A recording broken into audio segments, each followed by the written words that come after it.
Colossians 2 verse 20 says, "Wherefore, if you be dead with Christ from the rudiments of the world, why, as though living in the world, are you subject to ordinances?" So we're talking about ordinances in the context of rules, added rules, or ideas that people put on to what God has said he desired. If we have escaped worldliness, and we're talking about the idea of just living, wild, doing our own thing, and I think we all can agree that we don't want to go that route if I'm a Christian.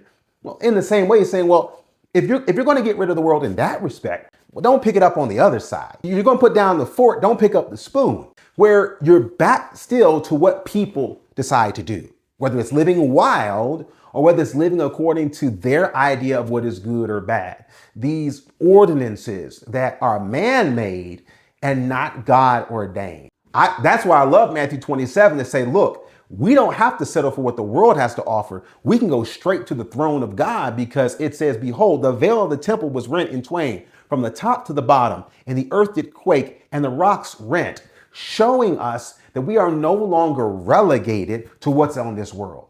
We have access now to the Most High God. We have authority. We have the authority of what? Not ours, but the blood of Jesus, to say he has made an open way. He has opened the door. I know some of us have places where you work and you pry the door open. Jesus is like this doorstop, so that it's not just a matter that we get in because of him, but he keeps the way available. So we don't have to live in this terrestrial plane. We can live on a spiritual one, because we can be, without excuse, in the very presence of God himself.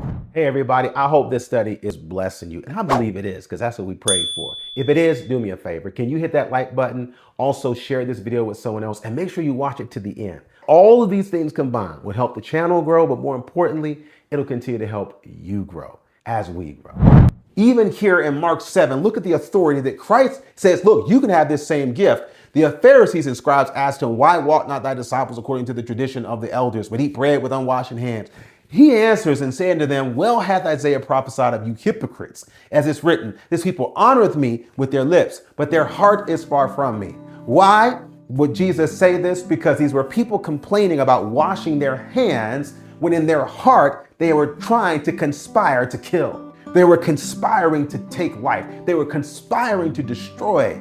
How then could you be worried about washing your hands when you want to eliminate me? That's what made them hypocrites. It doesn't make washing hands bad. It's that washing hands is nowhere near as important as washing hearts. So Jesus is as he's rebuking the Pharisees, he is encouraging them and us to say, stand in the authority of your access to me. Stand in the light of the gospel, which leads you into truth and righteousness, greater than anything or anyone could come up with or create in an ordinance or a rule in this world. If we walk according to God's standard, we'll always find ourselves above the world.